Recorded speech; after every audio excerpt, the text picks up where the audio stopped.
In a world with so many movies to choose from, one hero will rise. Ladies and gentlemen, the Movie Wire Podcast with just a hint. Fragile. It must be Italian. I'm Buddy the Elf. We're gonna have the happiest Christmas. Merry Christmas, you filthy animal, and a Happy New Year. Oh my God, I shot my eye out. I give you the Griswold family Christmas. I say bah. Humbug.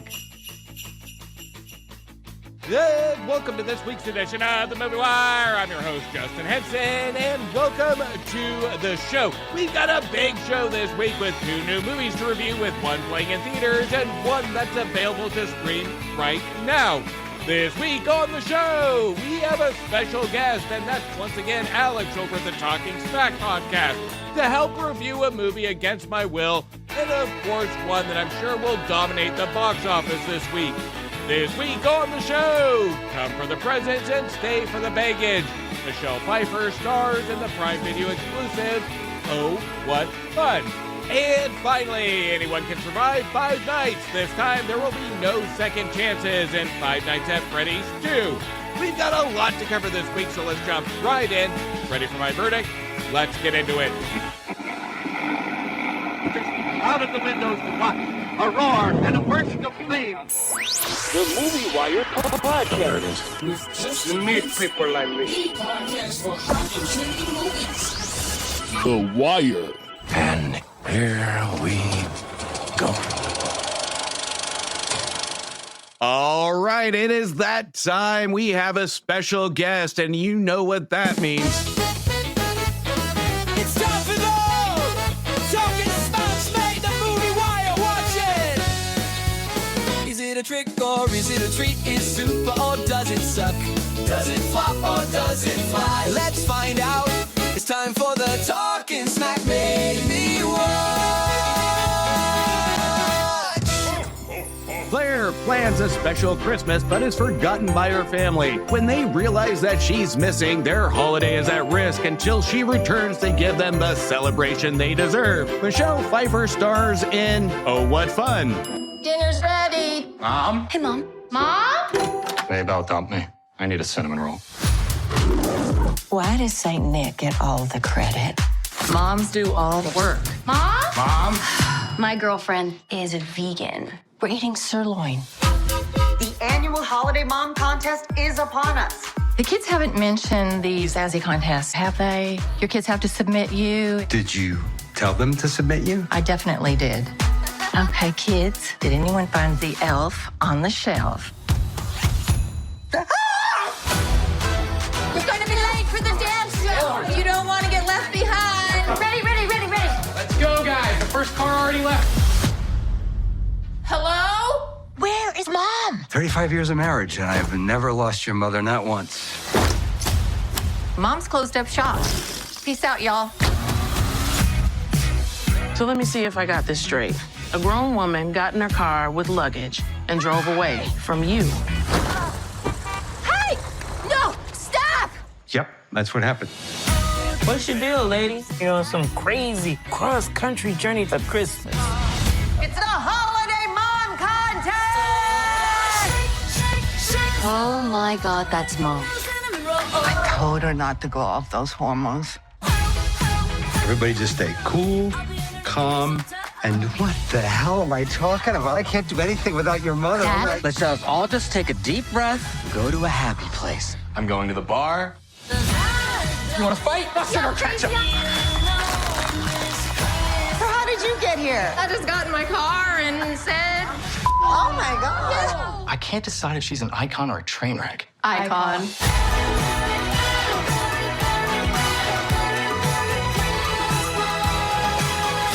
You know what my husband got me last year? An upholstery cleaner. Yeah. Oh, my daughter made me pancakes. Oh, well, that's sweet. I hate pancakes, and she knows that. I miss my mom so much. I really wish I just said those 3 little words that mean so much to moms. I love you. Can I help? Oh,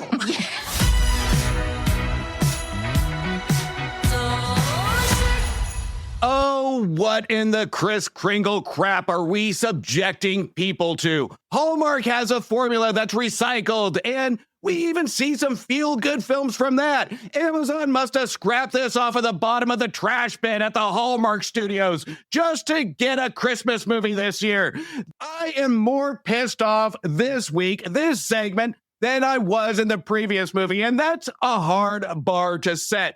This one makes me Scrooged. It makes me grumpy. This is not the holiday movie I wanted to see 2 weeks before Christmas. What in the actual fuck did you subject me to? Is this my lump of coal in the stocking from the Talking Smac?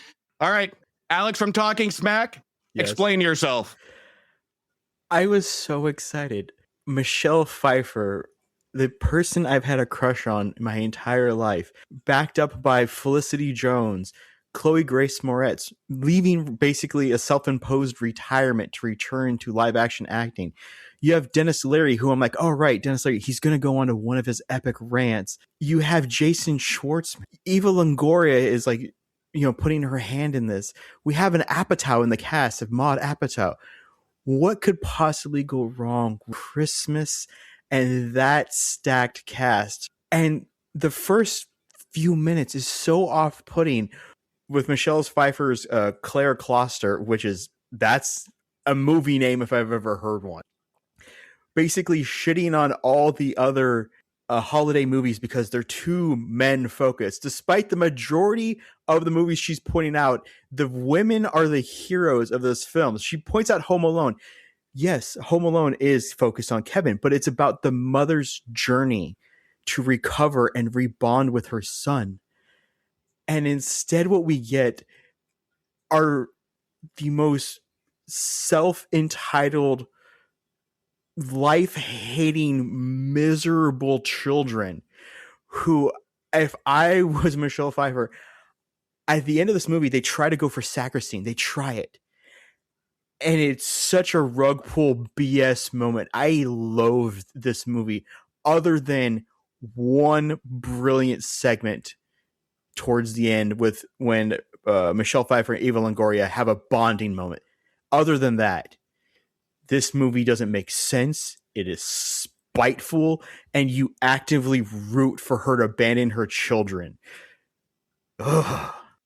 It's a nasty movie. It's a mean movie. It's an ugly movie. And my biggest problem of what drives it is Michelle Pfeiffer. And I'm with you. I love Michelle Pfeiffer. And this one took me by surprise is that she is so unlikable here. She is so mean looking. Every time she is on screen, it is dreadful. It's almost like you have the Grinch without the Grinch. We can see visually what her thought process is malicious. We see negativity out of it. And there's no resolve at the end other than situational pieces of it. When we get to the point where she goes on her road journey, I was hoping we would get a focus on the family, a bigger focus, a more comedic focus, more loving. This would have been a benefit to the family if she stayed on the road and let the family enjoy Christmas, because I get what it's trying to do. I get that there's hardworking moms out there. There's people that really care about the holidays, but this approach to it doesn't work because we can't relate with the character. And it's always throwing in situational pieces to it that really doesn't make sense. Before I watch this, I'm back to the balcony. Me and Antonio did the ref. And this one, when I saw Dennis Leary on the cast list, I was expecting, same as you, a Dennis Leary role. This movie doesn't deliver that. It doesn't deliver anything with the cast. This one is going to be the prime example of how to waste a perfect cast. This is where we see selfish directors, where you have a cast laid out in front of you and you do nothing with it. It is stupid. It is wasteful. And this is the type of movie, like I'll use Christmas with the Cranks, where that one is a better movie than this because it at least gives you that heartfelt moment towards the end of redemption. Here, there is no redemption. There is no feel-good moment. It is absolute Christmas trash. It's socks in the stocking. It's just something that you just dread. This, I had to almost stop myself from turning it off at about the 45 to 47 minute mark because I felt it was going to go nowhere. And my biggest regret is not following my gut instinct. Yeah. So this is a premise of the movie, is that Michelle Pfeiffer's character always tries to make Christmas as wonderful as possible. She is the Cindy Lou Who's mother, basically, in this situation. And we have Michael Showalter, who co-wrote Wet Hot American Summer. He knows how to direct films because he's got like The Big Sick, Lovebirds, The Eyes of Tammy Faye, The Idea of You. He knows how to take just left of reality premises and amp them up. But he didn't know what to amp. There's a nothingness to the script because Michelle Pfeiffer's character goes from 0 to 100 in her psychosis because her neighbor that she has a challenge with of who is more perfect for Christmas and who has more perfect family got her the same candle, but it's a 3-wick candle, but she can't give that to her. So she grabs Felicity Jones, her oldest daughter Channing, and she takes her to the mall the day before Christmas. And what does she do? She finds a 12-wick thing and she just steals it out of nowhere. And we almost get to the point of the film where if they had leaned into the absurdity, because the mall cops goes from like 1 or 2 to you have them chasing her down in their little buggies, and then all of a sudden they're forming a phalanx to block her as she's darting around. You have 20 cops chasing after her. If they would have kept leaning into that, lean into the insanity, lean into the psychosis where this is a reality adjacent.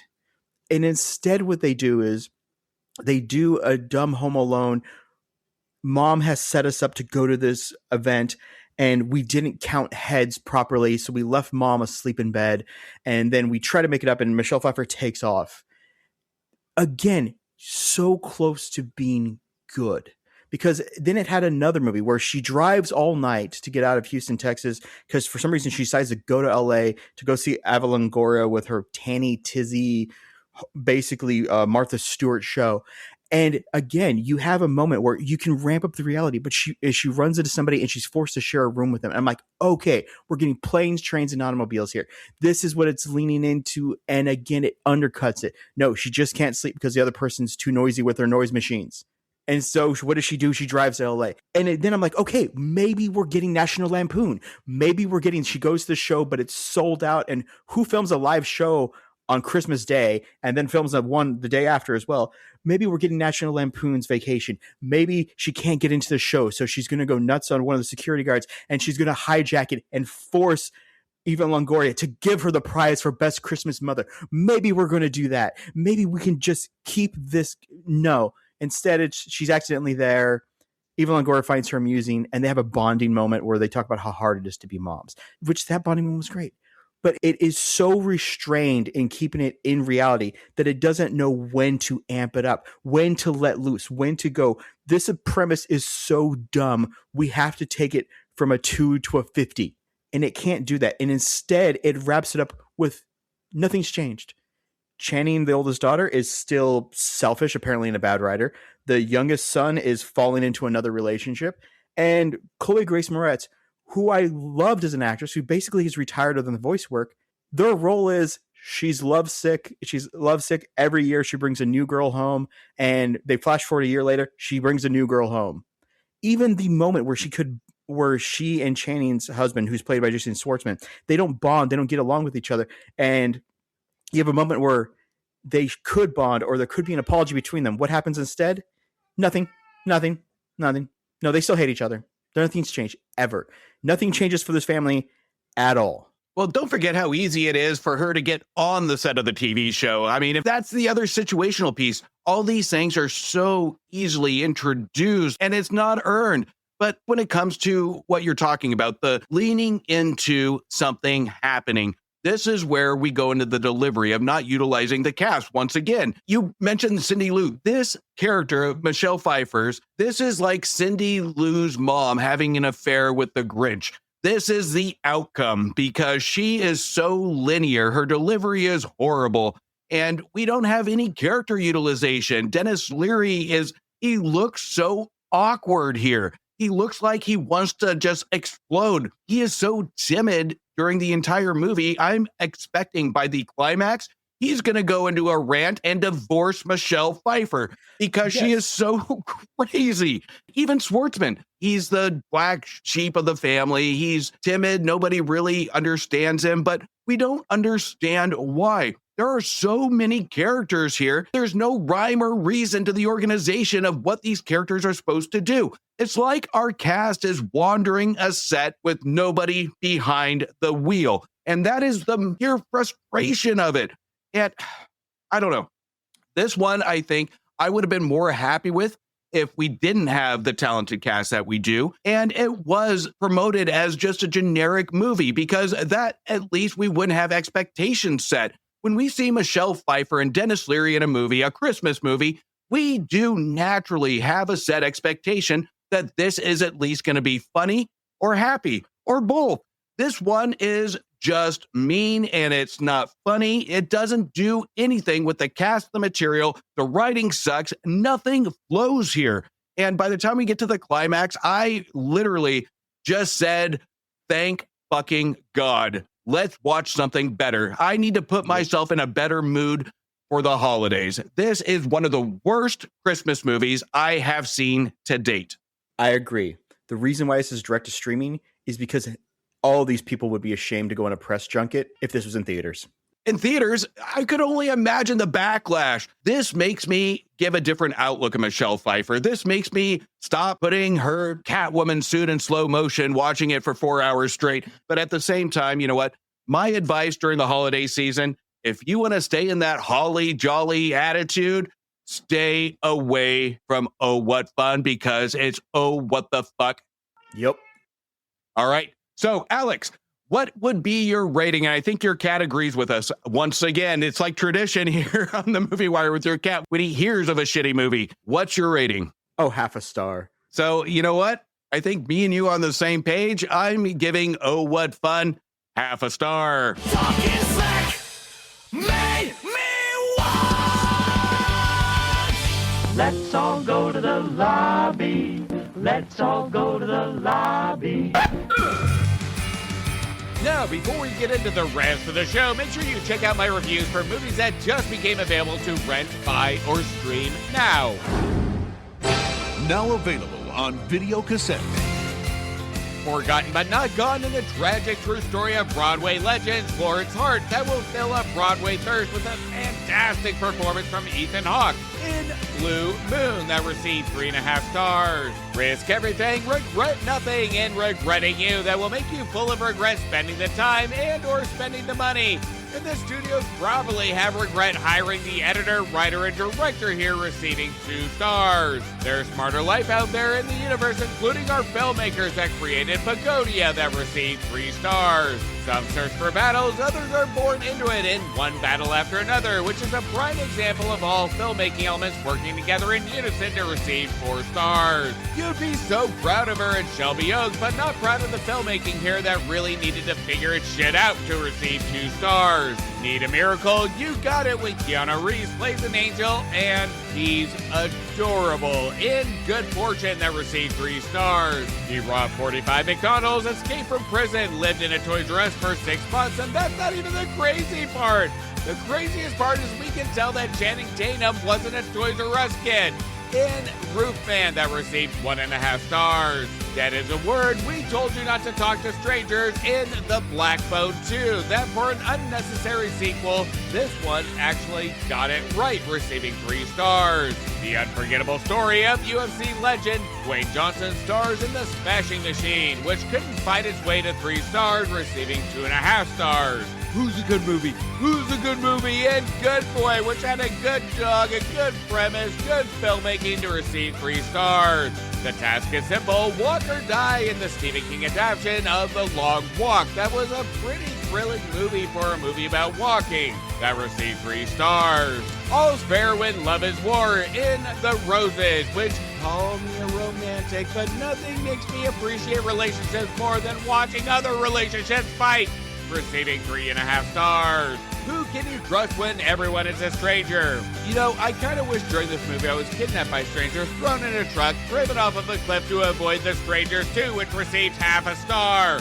It was supposed to be fun, then 2 pregnant women later in the threesome, and surprise, it's getting threesome stars. 3 stars. And finally, greatness demands sacrifice in him, which that means everybody that went to see him shines greatness for sacrificing their time for one of the worst movies of the year, receiving half a star. You can check out those reviews on my previous episodes, and while you do, don't forget to hit follow or subscribe, and please don't forget to leave a review on Apple Podcasts or Spotify. Now, before we get into the last set of reviews, there is a podcast that is my go-to each and every week, and that's with my friend Dan over at the Gaming Views Podcast. Make sure to check out Dan from head to toe, and then check out his podcast. A link to that show will be in the description of this episode. But let's hear from Dan over the Gaming Views Podcast now.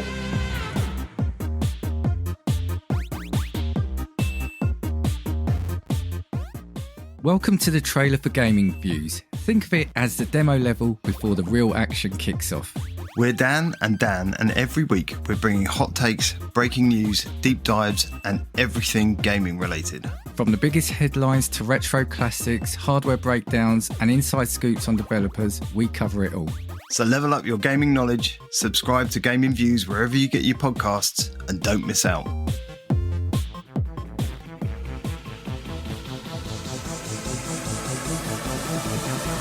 Anyone can survive 5 nights. This time there will be no second chances, especially walking out of the theater knowing you willingly paid for a ticket to 5 Nights at Freddy's 2.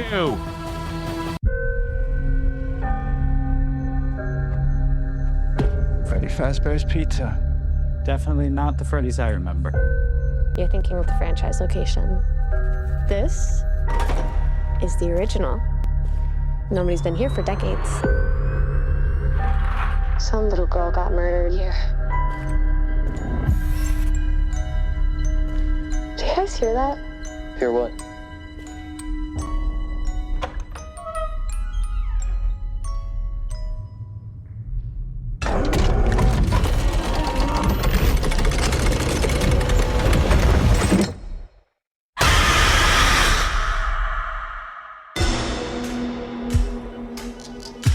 So this is what it's like?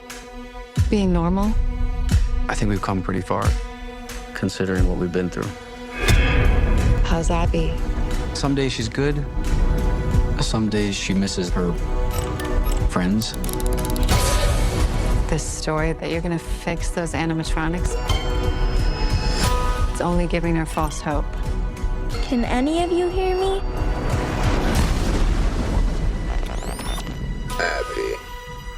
Abby, help us.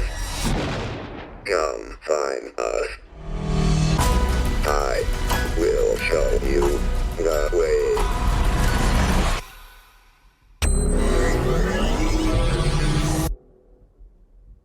Oh no. They're out there, Mike. Where? Everywhere. Where are you gonna run to? I'm not done with you.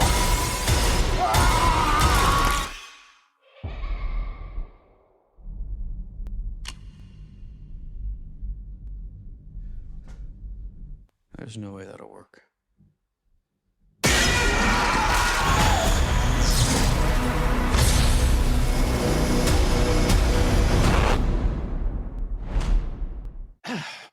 You know, I don't know. Again, I go back to this wasn't meant for me. And at times I have to say that's okay.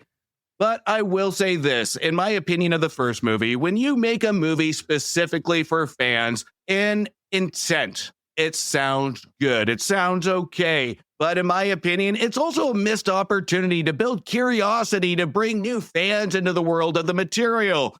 And I will say this as a positive, because again, it's the holiday season. I'm feeling jollier. I'm feeling nicer.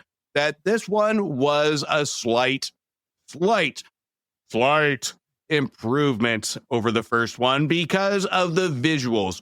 The material went backwards. The concept went backwards. But I will say this one did give me a couple jump scares versus the original that tried to do some funky shit. So I will give it a slight pass on that. But at the end of the day, we'll get into it. But this one is absolutely dreadful. Fans will like it, I'm sure. But anybody not familiar with Five Nights at Freddy's will absolutely hate it. What bothers me about this movie is its confidence. I think Emma Tammy, the director, she directs with utter confidence. She puts the camera where she wants. She works well with the creative production design. Jim Henson's amazing at the animatronics. The movie looks great. As someone who's played a few of the games and read some of the books, I am amazed. I'm like, this is a one-to-one translation. This is something we hope for things like Resident Evil movies, which has still to nail that. The Last of Us did that well. But the problem with having that much confidence is you have to deal with Jason Blum. And Jason Blum of Blumhouse shuts shit down when it doesn't make money. So that you decide to end this movie on a triple cliffhanger that nothing's resolved until part 3 eventually comes out if it makes money, makes me go, how dare you? Because I'm still waiting for Happy Death Day 3. And I'm not getting it because the second one didn't quite make enough money. And then Mathregan came in there with this massive budget, saying we are no longer just like a February horror movie. We are a summer tentpole. That ain't getting a sequel. And you jerks roll up here. And I saw this opening day, opening evening, whatever, Thursday by myself. And those early numbers didn't look good. Now we're past it. It made money. They're going to make a third one. But I was sitting there like, oh, wow, this is building to something. This is a twist. And you just cut it off and say, see you in 2 to 4 years, suckers. I'll get into the cliffhanger that really did piss me off, just like you, because honestly, instead of saying, oh, I can't wait, I'm like, fuck you. Here's kind of the deal is we can define this movie in a pivotal moment. And I remember I took my daughter because she is a fan and she was even disappointed with this movie. But we were having a discussion about the movie. I go back to how masterful the writing is here, because we have the scene in the last 20, 30 minutes of where we have Vanessa who gets a ride by Jeremiah, who is the black guy of the movie. And it reminded me of Not Another Teen Movie, where you have that comedic satire of, I'm the token black guy. This character just pops in when it's convenient. And we have Vanessa getting out of the car after asking for a ride when things are chaotic and hectic. And she gets out of the car. Jeremiah yells, what's going on? What's wrong? And then she just slams the door. What conversations were we having on the ride over there? This is where the dialogue is just so obviously convenient. And then he pops in again at the right moment towards the end. This character is inserted at the right exact times.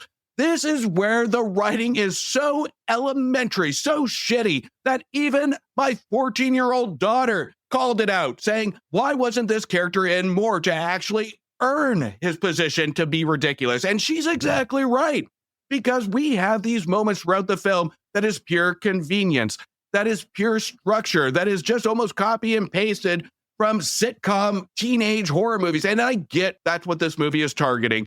But when you insult the intelligence of a viewer by not at least trying to cover your tracks, to not throw in characters at the right times, that is just lazy, it's sloppy filmmaking that even children are going to say, that's stupid. So to me, that's where the problem lies, is that it insults the audience, but it covers it up with a lot of cool visuals, a lot of creepiness. I mean, our puppet, and I'm sure people are going to call me crap for calling it a puppet because I'm still going to call it a puppet, is our possessed puppet does have some creepy moments. It does have a visual look to it that is unsettling. Does it do enough with it? No, because it saves all of its cards till the end of it to just lead to that unearned cliffhanger. This is where it plays it too safe. It does go directly to fans of the movie. You do have Josh Hutcherson in that room with no doors. And it really leans into those different moments, but it plays it too safe, with the exception of Wayne Knight. I think we needed more revenge from the Wayne Knight character versus you're not going to have any dialogue. You're going to wander into a room and again, I'm not going to spoil it, but there is something more that could have been done in this scene other than pure bloody violence. No, I agree, because you can tell the focus is not on anything outside of the animatronics or the spookiness, because Mike's entire arc this movie is whether or not he's ever going to get that living room painted. And Jeremiah shows up when Abby goes off to school, and they're like, all right, and they're handing out their painting supplies to each other. They have the tarps down. They're ready to paint that wall. Abby comes back later, and that ladder is still outside the house. Nothing's been touched up, and that living room has not been painted. So it is those little things of, they're so focused on trying to appease the fans with, hey, this event, this teaser, this little thing here. And there's so much beauty in how they reinterpret the game. So much so that Mike at one point is literally playing Five Nights at Freddy's, because he's in a security office looking at a computer. There's a vent next to him and there's a door, and he has to shine the flashlight, otherwise they keep moving. And I appreciated that as a fan of the games. I do not appreciate this as a movie because all the seams are exposed. There's no development of their characters. There is no reason for people to be doing the things they're doing. And without having some kind of touchstone with characters that I sympathize with, I really don't care. Now, I do sympathize with Abby. Abby's a little kid. She's had a heart broken about the animatronics. The first one, I get that. But I still don't know what the hell Mike's doing. I still don't understand quite Vanessa's journey from one film to the next. So to me, it fails as an objectively good movie, but as like a love letter to fans of the games, it succeeds. And so that's where I am stuck, where I'm willing to forgive it because I'm like, ooh, that looks good. That translated well. This is great. This is obviously from this. And there were seeds laid into it that laid down that I hope will be answered in the third film. But if they're not, I can't take this movie as a Lord of the Rings Part 2, because that tells a complete story. You know, the Mission Impossible movies have cliffhangers, but they still tell complete stories. This literally is just, there's no resolution, any emotional character impact and any story we are teasing will be fulfilled in the third one, if we get one. So show up, buy some tickets. You literally just compared this to Lord of the Rings. And you know what? I think I'm going to get shit talk calling a character a puppet. You're comparing this movie to Lord of the Rings. But anyway, yep. I do think you're right that the characters are just mere props here. They're going from one scene to another. And I've played a couple of the games, and my anxiety, there's no way I can fulfill it. I don't like games like that because it makes me just on edge. And I appreciate the games. I will say that I appreciate the games, and I appreciate the cheesiness of the security system on the computer. That is literally something a 5-year-old could have figured out. And Josh Hutcherson seems to have all these visuals on the computer that look like a leapfrog device on a computer. And he seems to not be able to figure it out how to turn these creatures off. Either he's extremely stupid or the fact that was intentional for fans. I'm going to lean on that one just to give it a little bit of credit. But at the same time, even when we go to the ladder of the painting that seems to be nods throughout the movie, this drove me nuts. This shows the work ethic of Hutcherson, because can't you just move the fucking ladder in the garage? I was more focused on that than I was our characters. It annoyed the shit out of me, where it stayed at top of mind throughout the movie. It's like, are you that point that you're going to go up against animatronic creatures? You're going to go drive from one scene to another, but you can't move a fucking ladder? Give me a fucking break. And when it comes to the relationship between Vanessa and Mike, they don't go anywhere with it. It like teeters. And if their idea is to save it for the next movie, they would be strategically wrong. We needed some build here. We needed some tension between them. We needed more clarity on what these two mean. Because when we lead to the climax, Hutcherson easily says, I don't know who you are. You both don't know who you are, because we haven't gotten enough explanation of what this is. We get the cliche dinner scene, and then we really get nothing else, because Abby is at top of mind between the two of them, as she should be. But we should know as an audience what this relationship at least a hint of what it is. And we don't even get that. It doesn't go far enough. That's where we don't get stakes. And we really lean into the visual aesthetics of it, the animatronics of it. We know the intent of the movie is to focus on not just what we got in the first one, just our couple of animatronic creatures. We double it here, as most sequels do. And it goes all in on the aesthetics of it, but not the humans of it. And that's where it's frustrating, because when we get the third one, guess what? We are going to go triple of what the aesthetics are, but are we going to get anything we care about with the characters? So this is a movie that could have built at least the characters and equaled it, still kept the aesthetics. For an hour and 45-minute movie, it really goes nowhere. We probably have half of the movie with aesthetics versus our characters that are just there, again, as props to say one line after another with no curiosity, no arc, nothing to really build it for us to care. I had to go back and review the cast of the first movie, because the first movie, I believe I said the same complaint, is the characters are just there to drive everything else visually. And we get that here, only, again, doubled down, where we care even less with this movie. You know what's unforgivable about this film? Curious. They drag McKenna Grace into this shit. I didn't even realize it was her until the credits, because I am so used to her as Phoebe Spangler that I'm like, okay, random token blonde, all right, yeah. And then I saw some nuanced acting. I was like, okay, and there's some reveals that happen. I'm like, all right, this person's trying. And then later on, I'm like, oh, they dragged her into this. How dare they? How dare they? That is not a role for Phoebe Spangler, you bastards. You're tainting the Ghostbusters brand by association. Well, this is where I think the cast, and almost like, oh, what fun, is the cast is so enticed with box office numbers, getting the younger generation to recognize who they are. I mean, the cast here is good. The casting, we have a lot of people here that, including Wayne Knight, and it hit me when we saw him, this is something that's going to bring people into theater seats to see who he is, to make him relevant again. This is where I think a lot of people in Hollywood make the mistake. They focus a lot on the numbers versus the talent. And I get the strategy behind it, but you know what? I'd rather do a sideshow street dance on the corner than to be in a movie like this. That's where the prime example is with the casting here, is I have always liked Wayne Knight. I've loved, he's that guy when we see him on screen. But this one, he's an asshole. He's unlikable. He gives a good performance of being one, but the dialogue just is so repetitive with him that it is force feeding us the negativity. And I think that's not the attention that you want on your resume, to really have to be that one guy. I get that this movie is going to bring in younger generations and fans. It's a matter of, do you want to be seen as that guy? Yeah, which is unfortunate. Wayne Knight is a big part of my childhood, because he's a Park, obviously, but also Seinfeld was huge for me. And he pops up here and there, and he does his job there. He is this, insufferable, mean teen, but that's all it is he's going through the motion. And he, when he got offered the script, he went, that role? Okay, I understand. And he fulfilled it, which is, there's nothing against it. But it does lead credence to everyone showed up knowing that their role was nothing. But I do, like I said, I got to respect the director.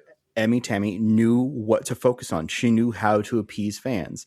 And I don't think they're going to gain any fans with this film, because it does, instead of broadening to get more appeal for the people who casually saw it at home, because the previous one was in theaters and streaming the same day, they narrowed it while expanding the budget. And the producers are going to have to come up with a decision as to whether or not appeasing fans while broadening this budget is going to be good enough to continue this franchise out. I don't know if it's going to do that. From my understanding, as a passive fan, it annoyed me, but I'm now obligated. And I don't think you can successfully carry something forward when the focus is on the creatures, not this cast that you're making us spend so much time with. At least, when you have something like Jason or Freddy or Terrifier, Art the Clown, the objective you're going with is not to see the cast. Some people may show back up because, they survived and from previous movies, but you're going to see the horror. You're not going to see the people. Versus this one is trying to make you care about Abby, Vanessa, and Mike, but they don't know how to develop them so you do care. Instead, it's just, there's more toys. I 100% agree, because if we look at franchises like Friday the 13th, Child's Play, Nightmare on Elm Street, they had a singular character that people wanted to watch, but they did something smarter than what we see here, is that they changed up the cast almost every time. They changed up the stakes every time. They escalated it. Here, we don't have characters changing. We have the same characters we don't care about, and the gimmick is gonna run thin. At this point, they put themselves in a corner that they have to double down, triple down, add more animatronics, add more visuals. So we're crescendoing into a third movie that's gonna be the same thing. And you know what? I'm obligated because I'm probably gonna have to review that shit. People, I think, are not gonna be so foolish. You are gonna have the fans, but this is where I go back to my original point, is movies made for fans, especially video game movies, almost have an obligation or a goal to really bring in more people to appreciate, go buy the game, go experience the game, be excited for the next movie, not just appease fans, but open up a whole world of new fan base. And that doesn't do it here. It didn't do it in the first one. And without anything to care about on a relatability level with characters, it's not going to do it in the next one. So, and I'm going to be bold to predict that, because I think the third one will be a lot more or less successful than this one. Will it be successful? Sure, depending on what the budget's set. But it's not going to bring in new people to the franchise because it doesn't appreciate the human element to it. It doesn't kind of challenge the audience to say, this is kind of cool. This is kind of a new concept. Come look at the video game. Come look at what our characters are going to do next. If this movie was smart, it would have done what previous horror movies did, which is add characters to go back to the beginning of new stakes, not a continuation of the same characters we didn't even care about in the first movie. So I think that's the biggest mistake. It should have gone full on horror if it were to go at a simplistic level and just introduce a new set of characters and have another stab at us caring for them. I completely agree. Mr. Alex, what is your rating on Five Nights at Freddy's 2? Purely because I respect their commitment to recreating the games, 2.5 stars. You son of a bitch. See, I can respect that, but I'm going to go the same route, but I'm not going to be as nice. Just because of, I can't review a movie just on pure aesthetics of it. And I will say the aesthetics and the scare factor and the creepiness was there. I did enjoy it more than the first movie, but it's still a shitty movie. So based on a lot of the elements it added in, I'm going to give it a slight better review. I think I gave the first one 1 star. I'm going to give this one 1.5 stars. That is brutal but fair. Alex, thank you. I know it's been a busy December and holiday season, so tell everybody where they can find you. You can catch myself and my co-host Josh every Wednesday. Our podcast is Talking Smac. That's SMAC. And you can also join our Discord, which is tsmacpod@gmail.com. We review movies, animations, comics, and we try to stay on top of the touchstones of American pop culture and Japanese pop culture, because goddamn anime is fantastic and Free Run is coming back soon. Yes. All right. Thank you, Justin, for having me. I super appreciate it. Talking Smac made me watch.